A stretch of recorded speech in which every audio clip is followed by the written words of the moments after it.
Hello friends, बघा आज आपण मॅट्रिक्समधला दुसरा पॉईंट बघणार आहोत. दुसरा पॉईंट आहे inverse of A matrix by using column transformation. म्हणजे कॉलम ट्रान्सफॉर्मेशन आता इन्व्हर्स मॅट्रिक्सचा कसा काढायचा हे आपल्याला बघायचं. आता हा काढत असताना खूप सोप्या पद्धतीने आपण बघणार आहोत. जसं मॅट्रिक्सचं रो ट्रान्सफॉर्मेशन बघितलेलं होतं, तर ह्याच्यासाठी सुद्धा काही महत्त्वाच्या स्टेप्स आहेत. तर मागच्या स्टेप्स परत एकदा रिवाइज करूया आपण की matrix by using row transformation करत असताना काय करायचं. रो ट्रान्सफॉर्मेशन करत असताना आपण काय केलेलं होतं, त्याच्यामध्ये जे गोष्टी होत्या त्यामध्ये डिटर्मिनंट पहिला फाइंड आउट करायचा. त्याच्यानंतर ना जो मॅट्रिक्स स्टँडर्ड मॅट्रिक्स दिला होता तो कन्वर्ट करायचा आयडेंटिटी मॅट्रिक्सला, आणि नंतर आपण काय करायचं तो सॉल्व्ह करायचा. ठीक आहे. आता बघा इथं आपण दिलेलं आहे inverse by using column transformation. म्हणजे कॉलम ट्रान्सफॉर्मेशनचा वापर करून काय करायचा, इन्व्हर्स फाइंड आउट करायचा.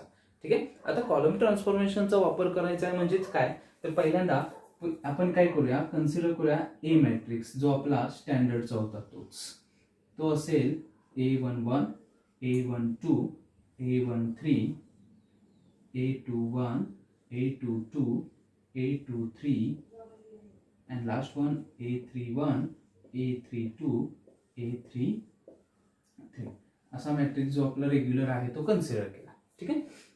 आता ह्याच्यावरती सुद्धा परत काय करायचे, कॉलम ट्रान्सफॉर्मेशनला घेत असताना सगळ्यात महत्वाचं होतं की हे इक्वेशन कन्सिडर करायचं, A inverse into A is equal to identity matrix, आणि ह्याच्यावरती आपण कॉलम ट्रान्सफॉर्म करायची. कॉलम ट्रान्सफॉर्मेशन वापरायचं. कॉलम ट्रान्सफॉर्मेशन वापरून हा मॅट्रिक्स आपण आहे तसाच ए इनवर्स ठेवायचा. त्याच्यानंतर हा ए मॅट्रिक्स आपण कन्वर्ट करायचा आयडेंटिटी मॅट्रिक्सला, आणि हा मॅट्रिक्स आपण नवीन मॅट्रिक्सला कन्सिडर करायचं, त्याला म्हणूया बी, आणि त्याच्यामुळे आपल्याला असं मिळेल A inverse is equal to B. म्हणजे ते सोपं होईल म्हणून आपण अशा पद्धतीने काय करायचंय, कन्वर्ट करत जायचं. आता हे जे कन्वर्ट केलेल्या गोष्टी आहेत त्या कशा स्टेप करायच्या ते आता आपण बघूया. म्हणजे कॉलम ट्रान्सफॉर्मेशन करत असताना कोणत्या स्टेप्सनं आपण सॉल्व्ह करायचं हे महत्वाचं आहे. म्हणून आपण त्याच्या काय करूया, स्टेप्स लिहून घेऊया. तुम्ही त्याच्याच नोटबुक मध्ये त्या स्टेप्स लिहून घ्या. स्टेप नंबर 1 काय करायचं, determinant of A which is not equal to 0. ही पहिली स्टेप कंपल्सरी करायचीच आहे, आणि बोर्डामध्ये लिहिताना ते ही पाहिजेच आपल्या, त्याशिवाय एक्झाम्पल घ्यायची नाही. काय करायचं, determinant of A which is not equal to 0. तर मग पुढे लिहू शकता तुम्ही देअरफॉर ए इनवर्स एक्झिस्ट. काय होणार, ए इनवर्स एक्झिस्ट होणार. त्याच्यानंतर काय करायचं बघा, दुसरी step, step number 2 consider equation consider करायचं, A inverse into A is equal to I. हे कन्सिडर करायचं. आता हेच आपण रो मध्ये कन्सिडर करत होतो, इकडे देतो A into A inverse is equal to I. हे होतं आपलं रो ट्रान्सफॉर्मेशनला. कशासाठी होतं हे, रो ला होतं. पण आता आपल्याला कुठलं बघायचंय, कॉलमचं. म्हणजे कॉलमला हे इक्वेशन घ्यायचं, हे विसरायचं नाही, हे कॉलमसाठीच असणार. कशासाठी असणार, हे कॉलमसाठी असणार. म्हणून कॉलमचा वापर करून हे इक्वेशन आपण सॉल्व्ह करायचं. ठीक आहे. त्याच्यानंतर स्टेप नंबर 3 आणि सब स्टेप्स तयार होतील आपल्या. आता स्टेप नंबर 3 त्यातली फर्स्ट स्टेप काय करायचं, हा जो नंबर आहे पहिला A11 तो रिड्यूस कशाला करायचा, 1 ला करायचा. म्हणजे reduce A11 is equal to 1. आता रिड्यूस का करायचा, कारण आपण हा कुठं येणार आहे, आयडेंटिटीला कन्वर्ट करणार. आयडेंटिटी मॅट्रिक्स आपला माहित आहे आपल्याला सर्वांना. ह्या मॅट्रिक्स मध्ये आणायचे 1 0 0 0 1 0 0 0 1 ह्याच्यामध्ये कन्वर्ट करायचं आहे. आणि त्यात कन्वर्ट करण्यासाठी आपण काय करायचं, हा पहिला एलिमेंट ए मॅट्रिक्सचा कुठं कन्वर्ट करायचा, 1 ला, बाय युजिंग कॉलम ट्रान्सफॉर्मेशन. म्हणजे कॉलमचाच वापर करून आपण तो 1 ला आणायचा. ठीक आहे. लक्षात आलं पहिली स्टेप. आता दुसरी स्टेप बघा. दुसरी स्टेप काय करायची, आता रो वाईज जायचं. आपण तिथं रो मध्ये काय करत होतो, हे 2 0 करत होतो, त्याच्या ऐवजी आता हे 2 0 करायचे. त्याला मी सर्कल करतो. हे दोन काय करायचे, त्याच्या रो मधले नंबर्स 0 करायचे. म्हणजे रिड्यूस कोणता आहे तर A12 आणि दुसरा कोणता आहे A13 इज इक्वल टू 0. काय करायचं पहिली स्टेप हा 1 करायचा नंबर A11 आणि नंतर ना A12 आणि A13 कुठं आणायचे 0 ला आणायचे म्हणजे आपलं ऑपरेशन सोपं होईल. त्यानंतर ना तिसरी स्टेप बघा थर्ड स्टेप काय करायची आपला हा A22 नंबर 0 आणायचा सॉरी 1 आणायचा A22 कुठं आणायचा 1 आणायचा म्हणजेच reduce A22 is equal to 1 कुठं रिड्यूस करणार 1 ला रिड्यूस करणार आणि तो 1 ला रिड्यूस केला की त्याच्या रो मधले बाकीचे दोन इलेमेंट्स 0 करायचे त्याच्या रो मधले काय करायचे हे दोन बाकीचे इलेमेंट्स आपण 0 करायचे ते कोणते ते लिहा पुढच्या स्टेप मध्ये reduce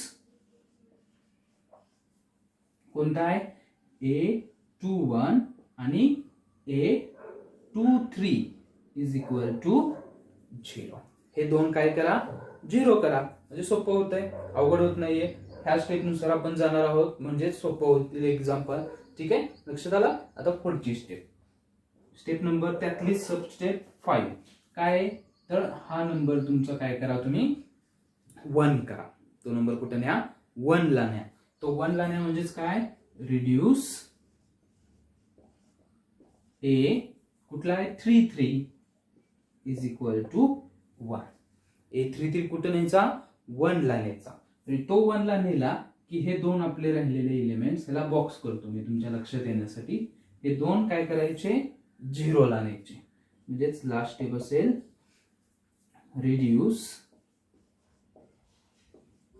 A31 and A32 is equal to 0 आणि ह्या आपल्या सब केसेस हा जर कन्सिडर केला स्टेप त्या की आपला हा जो A मॅट्रिक्स आहे तो कन्वर्ट होणार आयडेंटिटी मॅट्रिक्सला आणि आयडेंटिटी मॅट्रिक्स कन्वर्ट होणार दुसऱ्या मॅट्रिक्सला कन्वर्ट झाला की आपलं काय होणार एक्झाम्पल मधून A इनव्हर्सचा आन्सर मिळणार म्हणजे अशा पद्धतीने आपण ह्या स्टेप्स करायच्या ह्या स्टेप्स खूप महत्वाच्या आहेत बघा परत एकदा काय पहिली step determinant of A which is not equal to 0 दुसरी step A inverse into A is equal to काय घ्यायचं आयडेंटिटी मॅट्रिक्स तिसरी स्टेप हे 6 सब स्टेप्स पहिल्यांदा A11 आणि त्याच्या रो मधले करायचे 2 0 नंतर A22 त्याच्या रो मधले 2 0 नंतर A33 1 आणि राहिलेले 2 0 अशा पद्धतीने काय करायचं A मॅट्रिक्स कन्वर्ट करायचा अशा आयडेंटिटी मॅट्रिक्सला आणि ह्या आयडेंटिटी मॅट्रिक्सला कन्वर्ट झाला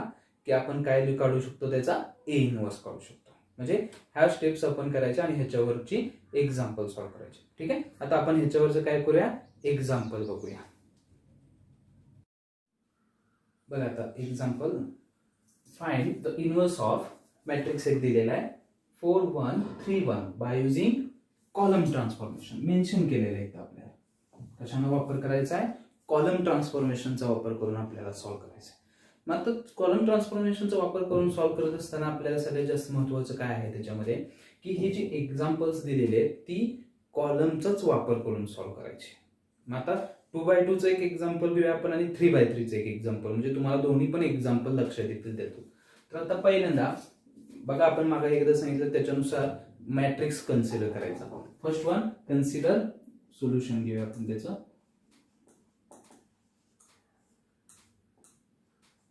ह्या मॅट्रिक्सला नाव देऊया आपण A is equal to matrix 4 1 3 1 ठीक आहे असं कन्सिडर केलं आपण. आता हे कन्सिडर केल्यानंतर ना त्याच्यामध्ये काय करायचं त्याचा डिटर्मिनंट काढायचं. Determinant of A is equal to determinant of 4 1 3 1 आणि ते आन्सर फाइंड करायचं. मग काय येणार त्याचा आन्सर आता 4 into 1 4 minus 3 म्हणजे तो किती आला 1. Therefore determinant of A is equal to 1 which is not equal to 0. हे मिळालं आपल्याला आणि हे लिहायचंच आहे कंपल्सरी. 2x2 चं एक्झाम्पल आलं तर 2 मार्काला असणार आहे बघा. 2x2 कुठलाही मॅट्रिक्स A इनव्हर्स काढायला तर आपल्याला 2 मार्काला बोर्डाला विचारला जाऊ शकतो. मग काय येणार Therefore A inverse exist. Inverse काय होणार एक्झिस्ट होणार. इनव्हर्स एक्झिस्ट होतो तर आपण आता कशाचा वापर करायचा आहे, कॉलम, म्हणून कॉलमचं इक्वेशन घ्यायचं. कॉलमचं इक्वेशन काय आहे, A inverse into A is equal to identity matrix, म्हणजे 2x2 चा घ्यायचा. आता ए इनव्हर्स तसंच ठेवायचा, नंतर ना ए मॅट्रिक्स ठेवायचा जो दिलेला आहे आपल्याला 4 1 3 1 is equal to identity matrix convert करायचा 1 0 0 1 असं लिहून घ्यायचं. काय काय ठेवलं, या ए च्या जागेवरती ए मॅट्रिक्स ठेवला आणि आयडेंटिटीच्या जागेवरती आयडेंटिटी मॅट्रिक्स ठेवला आणि आता ह्याच्यावरती कॉलमची ऑपरेशन्स करायची. आता कॉलमची ऑपरेशन्स लक्षात घ्या, त्यानुसारच करायची. 2x2 ला सुद्धा आपण 3x3 चं एक्सप्लेनेशन दिलं तसंच. पहिल्यांदा हा नंबर तुमचा 1 करायचा. किती करायचा आहे, 1, आणि तो 1 करण्यासाठी इथं ऑलरेडी 1 आहे. तर आता कॉलम बघायचे. आता काय बघायचं, चेक करायचं, कॉलम बघायचं. हा कोणता कॉलम आहे, सेकंड, आणि हा कोणता आहे, फर्स्ट. म्हणजे दोघांमध्ये काय करूया आपण, इंटरचेंज करूया. दोघांमध्ये काय करूया आपण, इंटरचेंज करूया. म्हणजेच C1 इंटरचेंज विथ C2. काय करूया आपण, C1 इंटरचेंज विथ C2 करूया. ठीक आहे, बघा आता. मग आता तो करत असताना C1 इंटरचेंज विथ C2 तेच सेम RHS ला सुद्धा करायचं. मग ए इनव्हर्स तसंच ठेवायचा इंटू मॅट्रिक्स. आता हा जो सेकंड आहे तो 1 च्या जागेवरती लिहायचा, 1 फर्स्ट कॉलमच्या जागेवरती, म्हणजे तो येणार 1 1, आणि जो फर्स्ट आहे तो सेकंडला कन्वर्ट करा 4 3. दिस इज इक्वल टू आयडेंटिटी मॅट्रिक्सला सुद्धा तेच करायचं. हा सेकंड आहे तो फर्स्टला आणायचा, म्हणजे तो येईल 0 1 आणि इकडचं जाईल 1 0. हे झालं तुमचं तयार. म्हणजे ही झाली फर्स्ट स्टेप. आता सेकंड स्टेप, हा जो नंबर आहे बघा, अंडरलाईन करतो मी किंवा दुसरा एक पेन घेतो त्याच्यासाठी आणि त्याच्यावरनं चेक करूया आपण. ठीक आहे, बघा आता हा जो नंबर आहे दुसरा, हा आपल्याला काय करायचा आहे, 0 करायचा आहे. काय करायचा, तो 0 करायचा. आता तो 0 करण्यासाठी आपण नेहमी ह्याचाच वापर करायचा, फर्स्टचाच. कशाचा वापर करायचा, फर्स्टचाच वापर करायचा. फर्स्टचा वापर करायचा म्हणजे हा कॉलम चेक करायचा. तो कॉलम आहे नंबर 2 चा, म्हणून C2, आणि सांगितलेलंच होतं आपण त्यानुसार C2 चेंजेस टू C2च लिहायचं. ठीक आहे, आता इथं बघा हा 4 आहे आणि हा किती टाइम्स सबस्ट्रॅक्ट करायला पाहिजे, तर आपलं 0 आन्सर येईल हे विचार करायचा. तो किती टाइम्स करायला पाहिजे, आपल्याला 4 टाइम्सच केला पाहिजे, म्हणून काय येणार -4 टाइम्स C1. हे झालं ऑपरेशन तयार. मग therefore A inverse into matrix. आता चेंज नाही होणार तर फर्स्ट मध्ये, म्हणून तो तसाच लिहिला 1 1. आणि आता हे परत एकदा मी सिम्प्लिफिकेशन सांगतो. हा जो तुमचा कॉलम आहे तो लिहिताना काय करा, त्याच्या ऑपरेशन करतोय म्हणून बाजूला लिहा. आता इथं जागा नाही म्हणून तुम्ही तिथं बाजूला लिहायचं, राईट साईडला तुमच्या जागा असते तिथं लिहायचं. तो काय 4 3 फक्त लिहिताना आडवा लिहायचा. त्याच्यामधून हा 4 टाइम्स सबस्ट्रॅक्ट करतो म्हणून तो लिहायचा 4 4. ह्याला 4 न मल्टिप्लाय केलं आणि त्यांचं सबस्ट्रॅक्शन. 4 - 4 आला 0 आणि 3 - 4 आला -1. आणि हे जे आडवं आलेलं आहे ते लिहिताना लिहायचं उभ्या पद्धतीनंच, परत कॉलम मध्येच 0 -1. म्हणजे असं केलं तर तुमचं कॅल्क्युलेशन चुकण्याचे चान्सेस खूपच कमी असतात, म्हणून आपण अशा पद्धतीनं सोडायचं. इज इक्वल टू तेच सेम आपण RHS ला करायचं. पहिला चेंज नाही म्हणून तसा 0 1, आणि दुसरा बघा इकडे लिहितो 1 0 आणि ह्याला मल्टिप्लाय करतोय 4 0 4, आणि त्यांचं सबस्ट्रॅक्शन 1 -4, आणि ते लिहिताना उभं लिहायचं 1 -4. झालं आन्सर तयार आपलं. म्हणजे ही स्टेप कम्प्लीट झाली ह्याच्यामधून. ठीक आहे, आता बघा नेक्स्ट त्याच्यामध्ये ही स्टेप झाल्यानंतर आता काय करायचंय आपल्याला, हा नंबर तुमचा 1 करायचा. हा नंबर काय करायचा आहे, 1 करायचा. पण तो तिथं किती आहे, -1. -1 चा +1 करण्यासाठी C2 चा काहीतरी वापर करायचा. म्हणजे C2 changes to -1 into C2. काय करायचं, C2 changes to -1 into C2 करायचं. therefore A inverse into first column तसाच 1 1 आणि हा 0 1 इज इक्वल टू, इथला सुद्धा फर्स्ट कॉलम तसाच 0 1 आणि इथं -1 ने केलं तर हा -1 होईल आणि मायनस मायनस प्लस 4 येईल इथं. अशा पद्धतीने बघा ही स्टेप कंप्लीट झाली आपली. लक्षात आलं? ही स्टेप ह्याच्यानुसार आपण इथं स्टेप कंप्लीट केलेली आहे. आता त्याच्या पुढची नेक्स्ट स्टेप, आपला जो लास्ट नंबर आहे हा लास्ट नंबर आपल्याला काय करायचा, इथला 0 करायचा आहे. आणि तो 0 करण्यासाठी आता आपण नेक्स्ट ऑपरेशन तयार करूया त्याचं. बघा खूप सोपं आहे हे, काही अवघड नाही त्याच्यात. काय ना, त्याच्यासाठी कोणत्या कॉलम मध्ये येतो तर फर्स्ट, म्हणून येणार first column changes to first column आणि ह्या सेकंड कॉलमचा वापर करायचा -C2. Therefore A inverse into bracket, हा झाला आयडेंटिटीला कन्वर्ट, कारण तिथं सबट्रॅक्शन केलं आपण. 1 - 0 1, 1 - 1 0 is equal to 0 minus minus plus 1 आणि 1 - 4 -3, हा असेल -1 आणि हा असेल 4. अशा पद्धतीने झाला. मग हा कुठं मॅट्रिक्सला कन्वर्ट झाला, आपला आयडेंटिटीला झाला. म्हणजेच A inverse into I is equal to 1 - 1 -3 4. म्हणजेच आपला आन्सर आला therefore A inverse is equal to 1 - 1 -3 -4. हे झालं बाय युझिंग कॉलम ट्रान्सफॉर्मेशन. लक्षात आलं सगळ्यांच्या? त्यामुळे हे खूप सोप्या पद्धतीने आपण सॉल्व्ह केलेलं आहे. ह्याच्यावरती आता आपण 3x3 चा आता एक्झाम्पल बघूया. हे झालं 2x2 चं एक्झाम्पल. असं आता सेम 3x3 चं एक्झाम्पल बघूया. बघा आता नेक्स्ट एक्झाम्पल 3x3 चं घेतलं आपण. Find the inverse of 1 2 3 1 1 5 and 2 4 7 by using column transformation. म्हणजे कॉलम ट्रान्सफॉर्मेशनचा वापर करून आपल्याला परत हे सॉल्व्ह करायचे. म्हणून परत एकदा काय करूया आपण, डिटर्मिनंटचीच व्हॅल्यू, पण आता नाव दिलं नाही म्हणून परत A is equal to consider करूया. सोल्युशन बघा त्याचं.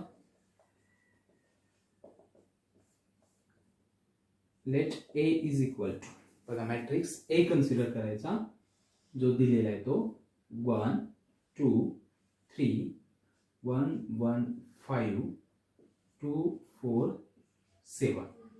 हा झाला आपला मॅट्रिक्स. त्याचा काय करूया आपण, डिटर्मिनंटची व्हॅल्यू करूया. Determinant of A is equal to, determinant मध्ये लिहायचा तो 1 2 3 1 1 5 आणि 2 4 7. याचं डिटर्मिनंट सॉल्व्ह करूया. This is equal to 1 into 7 minus 5 into 4 20. हे फर्स्ट स्टेप झाली. सेकंड -2 into 7 minus 10 आणि plus 3 into half 1 into 4 4 minus 2. लक्षात आहे? दिस इज इक्वल टू, बघा आता काय करायचं, 1 into -13 -2 into -3 आणि प्लस 3 into 2. म्हणजेच काय आलं सिम्प्लिफिकेशन, -13 प्लस 6 प्लस 6, म्हणजे आन्सर आलं -1. आन्सर काय आलं आपलं -1. मग -1 म्हणजेच काय झालं, which is not equal to 0. तो काय नाहीये, 0 नाहीये. म्हणजेच आपण लिहू शकतो देअरफॉर A इनवर्स एक्झिस्ट. काय होणार, A इनवर्स एक्झिस्ट होणार. आणि A इनवर्स एक्झिस्ट असेल तर आपण काय करणार, त्याचं परत इक्वेशन घेणार. लक्षात आलं? हे पहिले स्टेप काय करायची, डिटर्मिनंट काढायचा. डिटर्मिनंटचं आन्सर नॉट इक्वल टू 0 आलं की लिहायचं A इनवर्स एक्झिस्ट. ठीक आहे. आता आपण इक्वेशन घेऊया त्याचं. इक्वेशन खूप सोपं आहे. इक्वेशन काय अवघड नाही त्यातलं. Consider the equation.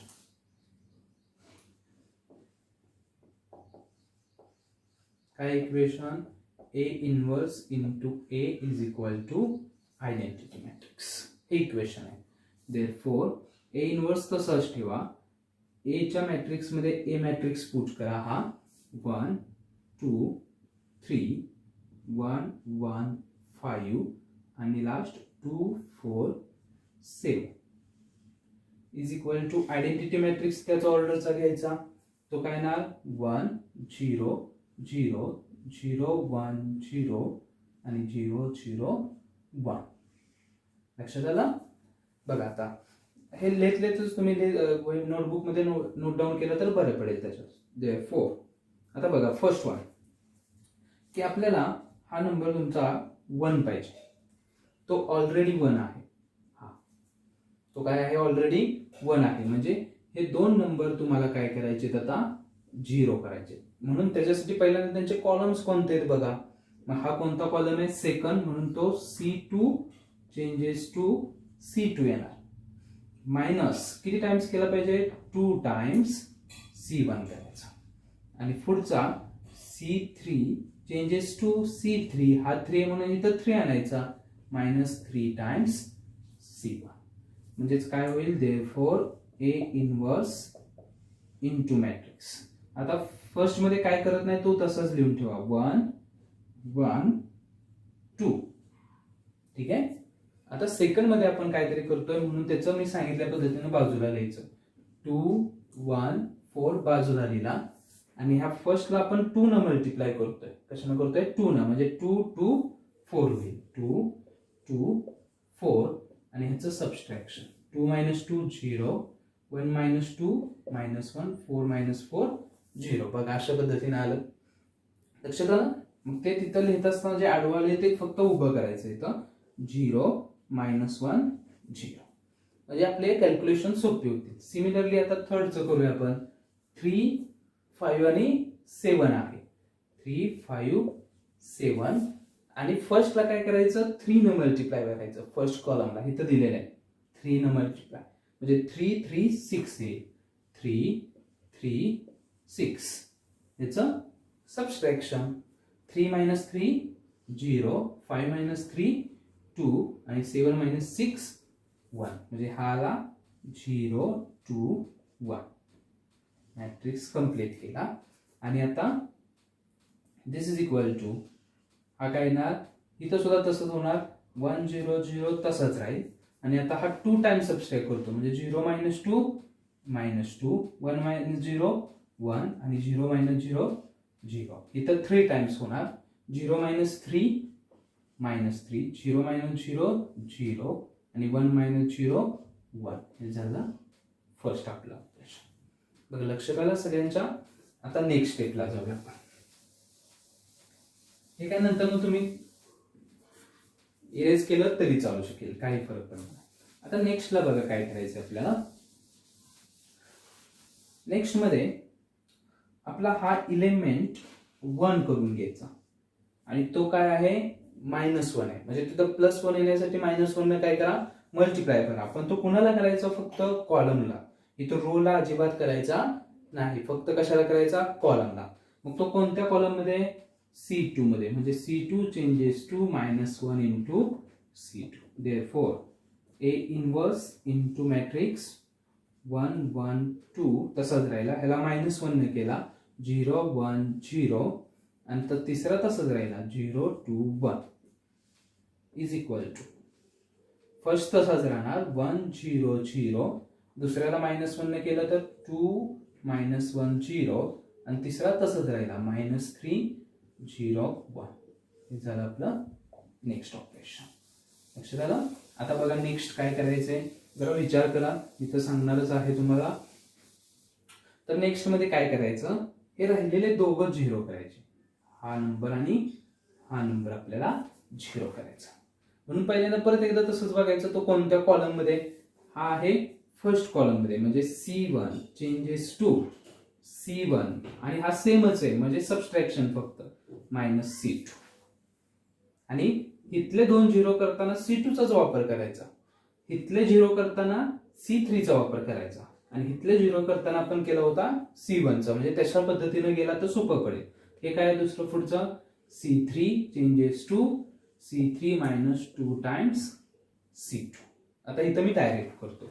Therefore A inverse into matrix first कॉलमला change करतोय ह्या दोघांचं subtraction. 1 minus 0 1, 1 minus 1 0, 2 minus 0 2, second तसंच 0 1 0, आणि थर्डला 0 मायनस 2 टाइम्स किती पण करा तो 0 राहणार. 2 मायनस 2 0, आणि 1 मायनस 0 1. हे झालं आपलं LHS. आता RHS कडे बघा.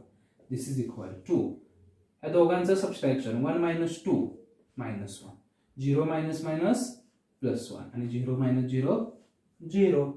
लास्टला हा तसाच 2 मायनस 1 0, आणि हा काही मायनस 3 आणि 2 टाइम्स करतोय. वाटल्यास इथे एक ऍडिशनल लिहूया त्याचं मायनस 3 0 1, आणि ह्याला 2 न मल्टिप्लाय करतोय 4 मायनस 2 0, आणि यांचं subtraction minus 3 minus 4 minus 7, 0 minus minus plus 2, आणि 1 मायनस 0 1, म्हणजे आन्सर आला मायनस 7 2 1. बघा अशा पद्धतीने आलं. लक्षात आलं. आता लास्ट स्टेप बघा काय करायची. हा नंबर आपल्याला 0 करायचा आहे. हा नंबर काय करायचा आहे आपल्याला 0 करायचा आहे. तो नंबर 0 करण्यासाठी आपला फक्त कोणता कॉलम आहे C1 चा कॉलम आहे. म्हणजे C1 च्या कॉलमचा आपण काय करायचं त्या ठिकाणी वापर करायचा. मग C1 च्या कॉलमचा वापर केला तर काय होईल. C1 चेंजेस टू, हा C1 आहे तो चेंजेस टू काय केला पाहिजे. C1 मायनस किती टाइम्स इथला नंबर थर्डचा, हा नंबरचा वापर करायला लागेल. म्हणजे minus 2 times C3, minus 2 times काय करायला लागेल C3. Therefore A inverse into, फर्स्टला आपण करतोय तो कन्वर्टच होणार 1 0 0, आणि दुसरे दोन तसेच राहणार 0 1 0 0 0 1 इज इक्वल टू. बघा आता इकडे करत असताना लिहूया ज्या ऍडिशनल आपण. हा कॉलम आहे मायनस 1 1 0, यातून हा 3 टाइम्स सबस्ट्रॅक्ट करतोय. याला 3 न मल्टिप्लाय केलं पाहिजे. म्हणजे 2 टाइम्स 7 इंटू हा काय येणार मायनस 14, हा 4, आणि हा 2, आणि ह्यांचं काय करतोय आपण सबस्ट्रॅक्शन. हा मायनस मायनस तर प्लस झाला म्हणजे 13 मायनस 3 आणि मायनस 2. फक्त लिहिताना आपण उभे लिहिणार 13 मायनस 3 मायनस 2. सेकंड तसंच 2 मायनस 1 0, आणि थर्ड मायनस 7 2 1. हे झालं आपलं आन्सर तयार. म्हणजेच काय मिळालं आपल्याला. देअरफॉर A इनवर्स इंटू हा कुठं आला identity matrix is equal to 13 2 minus 7 minus 3 minus 1 2, आणि मायनस 2 0 1. हे झालं आन्सर तयार. Therefore A inverse is equal to 13 2 minus 7 minus 3 minus 1 2 and last minus 2 0 1. हे आपलं आन्सर आलं. बघा किती सिंपल आन्सर आहे आपला. आणि हे एवढं सॉल्व्ह केलं की आपल्याला बोर्डाला जो क्वेश्चन विचारला जातो तो किती मार्क्सला असणार आहे 4 मार्क्सला. किती मार्क्सला तयार झाला हा 4 मार्क्सला. त्यामुळं हे खूप सिंपल आहे आणि अशा पद्धतीने सोडवत गेला तर तुम्हाला त्याच्यामध्ये काहीही अवघड नाहीये. म्हणजे अशा पद्धतीने आज आपण ह्या लेक्चरमध्ये कॉलम ट्रान्सफॉर्मेशननं इनवर्स कसा फाइंड आउट करायचा हे बघितलेलं आहे. ठीक आहे. बघा लक्षात आलं असेल तर हे करा, चॅनलला सबस्क्राईब करा आणि तुम्हाला नंतर जर काही शंका असतील तर त्याच्यामध्ये तुम्ही विचारू शकता. त्या विचारल्यानंतर मी तुम्हाला त्याचे आन्सर देणार आहोत. धन्यवाद.